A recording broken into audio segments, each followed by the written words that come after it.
은혜 받으실 말씀은 여호수아 22장 10절부터 20절까지 말씀입니다. 여호수아 22장 10절부터 20절까지 말씀입니다. 제가 가진 성경으로 구약 성경 353쪽입니다.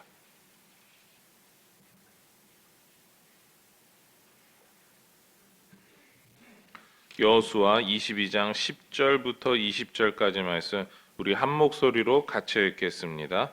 르우벤 자손과 갓 자손과 므낫세 반 지파가 가나안 땅 요단 언덕가에 이르자 거기서 요단가에 제단을 쌓았는데 보기에 큰 제단이었더라.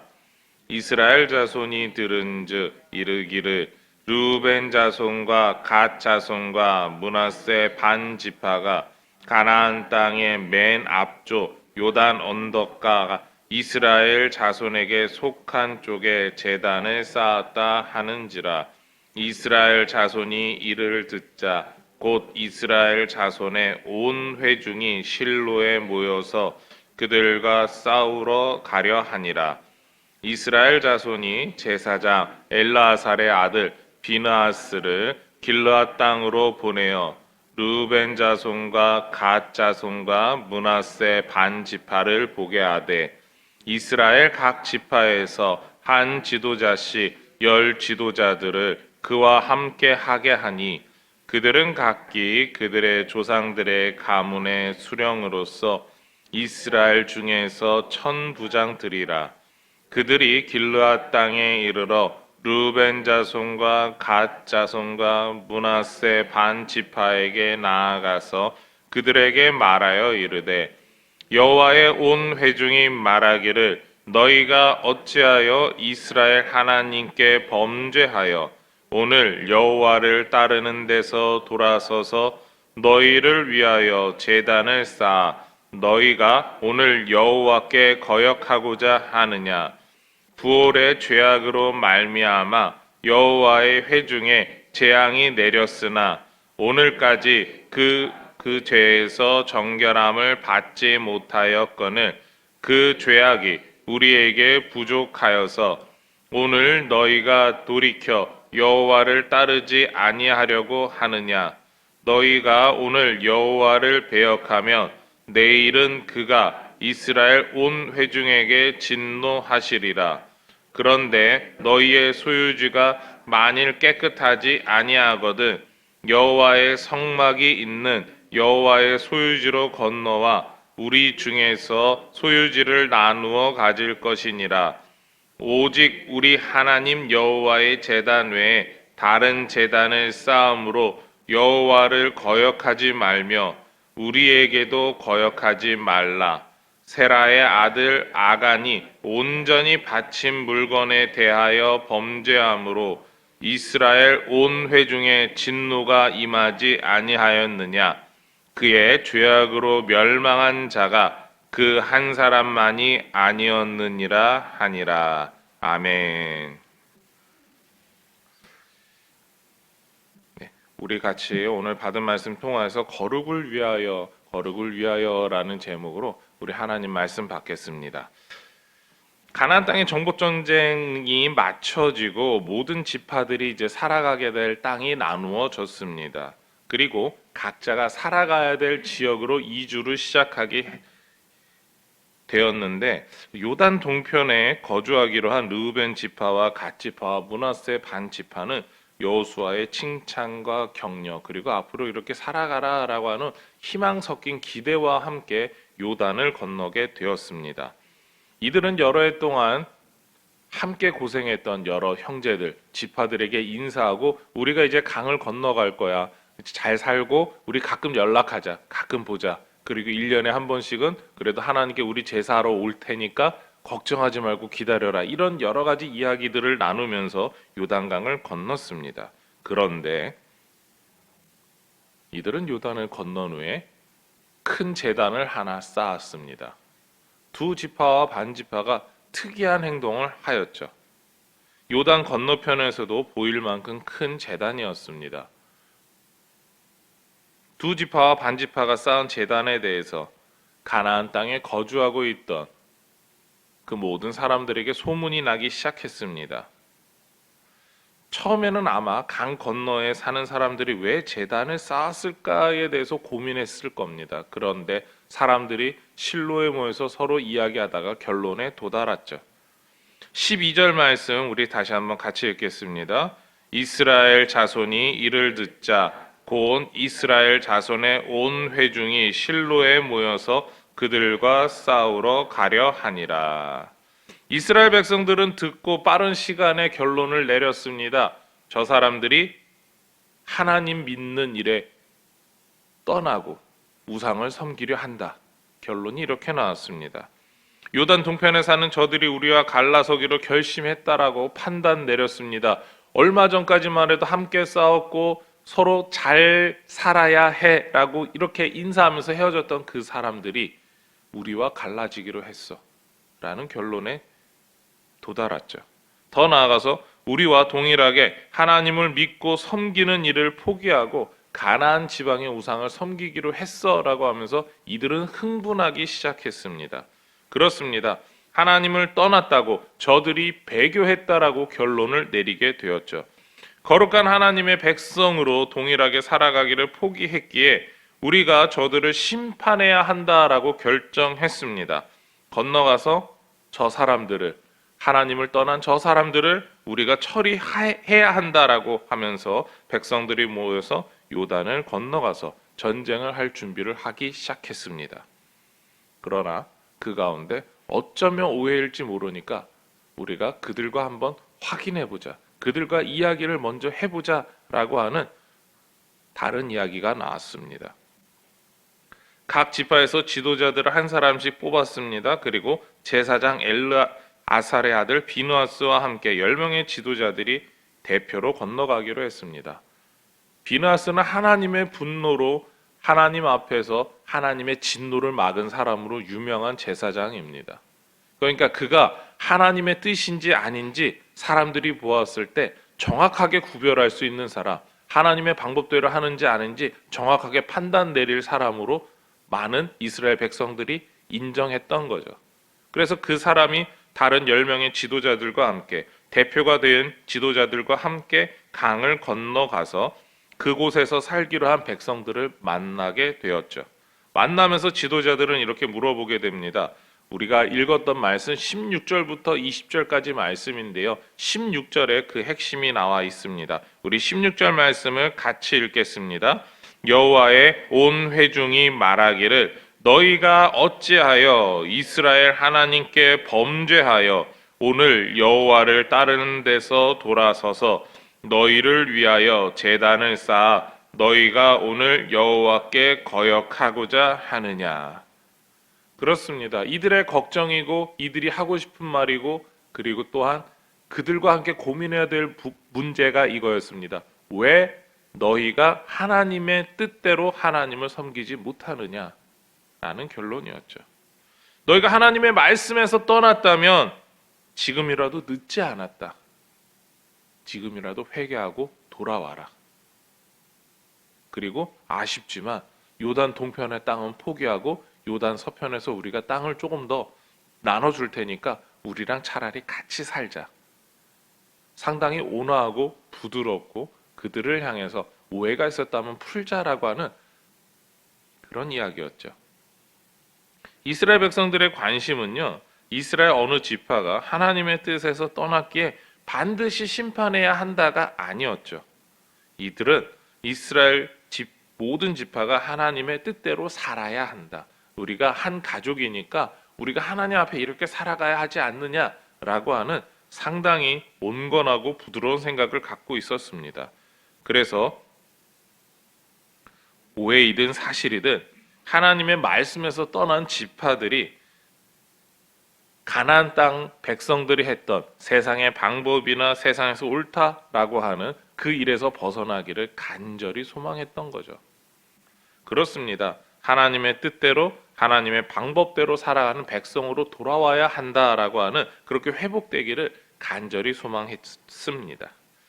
우리가 이야기를 하다 보면 성경에서 나타난 여러 가지 표현을 사용하다 보면 세상의 방법이나 세상의 법칙보다 하나님의 말씀과 뜻대로 구별지어서 사는 삶을 거룩이다라고 표현합니다.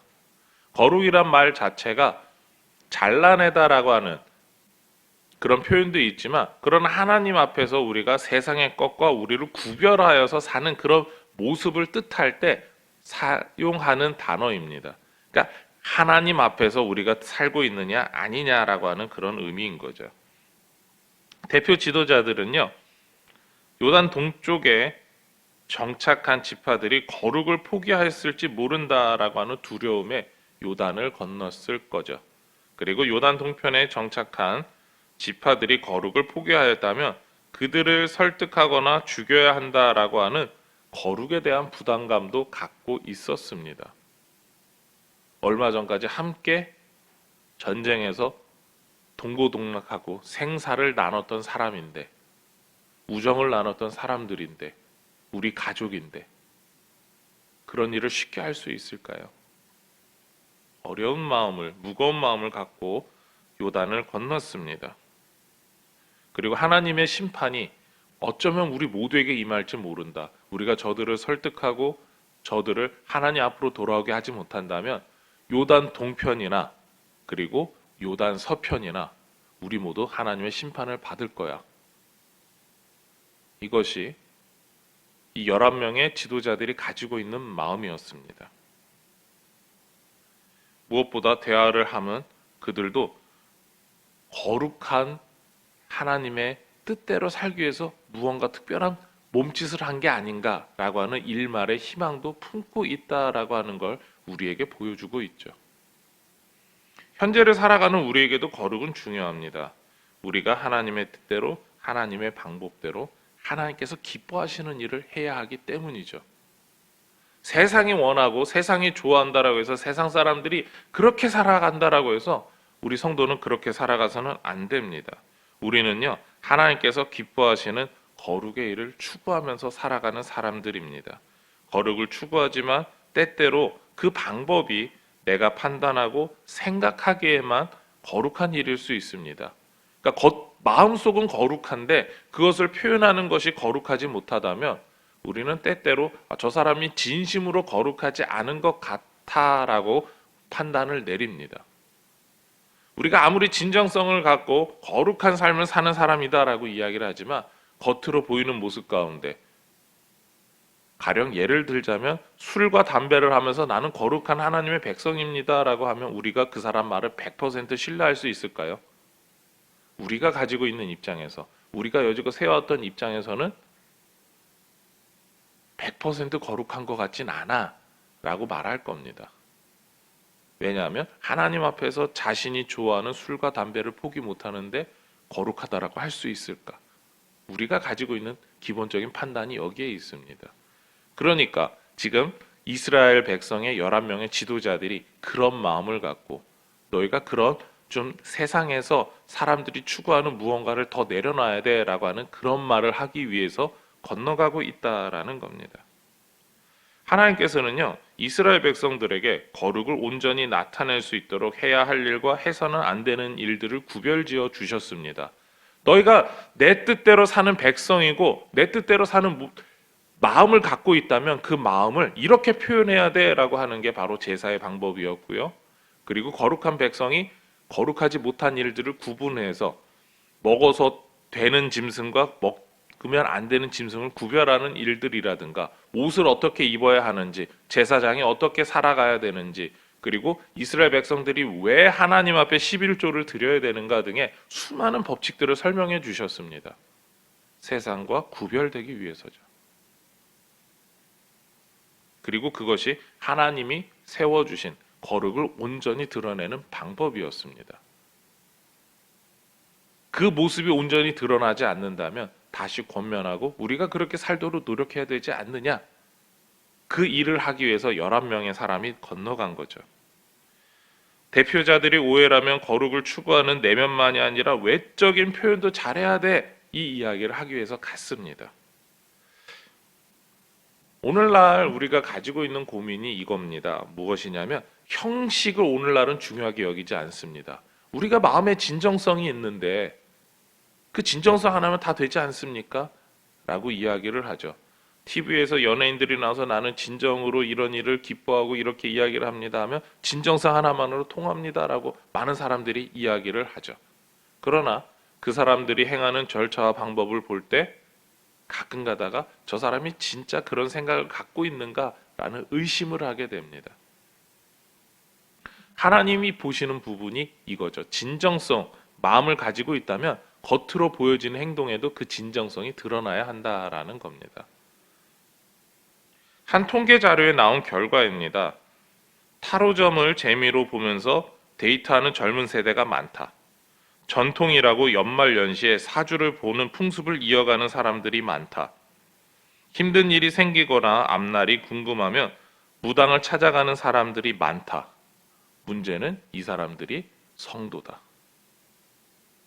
성도들 중에 30에서 40%의 사람들이 이런 일들을 거리낌 없이 즐기고 있다라고 이야기를 합니다.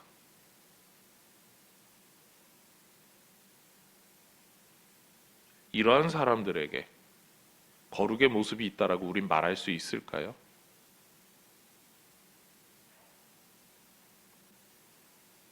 하나님께서 우리에게 원하시는 거룩은 마음만 하나님을 향하는 거룩이 아닙니다.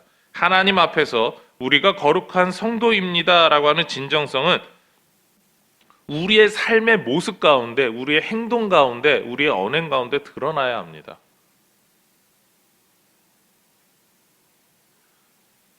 그렇습니다. 우리가 하나님께서 기뻐하시는 거룩 위해서 가져야 될 마음이 진정성이다라고 말한다면 그 진정성을 표현할 수 있고 드러내야 한다라는 거죠. 여러분의 삶의 모습은 어떻습니까? 하나님 앞에서 거룩한 백성답게, 거룩한 성도답게 살고 있는 그 진정성이 여러분의 삶의 모습을 통하여서, 여러분이 하고 있는 언행을 통하여서 교회 안에서 성도들과 관계 속에서 그것이 드러나고 있는지요? 내가 거룩합니다. 내가 예수님의 사랑으로 당신을 사랑합니다. 라고 하는 게 그런 삶의 모습이 얼마나 진정으로 드러나고 계시는지요. 오늘 말씀은 우리가 그런 모습을 갖지 못한다면 정말 하나님을 사랑하는 사람이다 라고 하더라도 너는 하나님을 사랑하지 않는 것 같아 라고 하는 오해를 받을 수 있음을 말하고 있죠. 여러분의 삶의 모습을 돌아보시기 바랍니다. 그리고 여러분의 삶의 모습이 실제로 살아가는 삶의 현장에서 바로 하나님의 거룩한 백성답게 예수를 사랑하는 사람으로서 살아가시기를 소망합니다. 오늘도 하나님 앞에서 마음과 행동 모두 거룩을 추구하시며 그렇게 하나님께서 기뻐하시는 일들을 이뤄가시는 저와 여러분이 되기를 소망하며 축원합니다. 기도하겠습니다. 하나님 감사합니다. 우리가 주님을 너무나 사랑하고 주님 앞에 살아가기를 원하기 때문에 이 새벽 주님께 나왔습니다. 그러나 우리가 세상 가운데 살아가면서 언행이 정말 하나님 뜻대로 살아가지 못할 때가 있습니다. 우리 성도 안에서 혹은 세상 가운데 구별되고 거룩하게 살지 못하고 내가 하고 싶은 대로 내 마음대로 살아갈 때가 있습니다. 하나님의 방법이 아니라 다른 방법대로 세상의 법칙을 따라 살아갈 때가 있습니다. 우리의 그런 모든 악한 모습을 내려놓게 하여 주시고 우리의 마음이 그리고 우리의 삶의 모습이 오직 아버지 하나님의 거룩을 나타내게 하여 주시옵소서. 이 모든 것 예수님의 이름으로 기도드립니다. 아멘.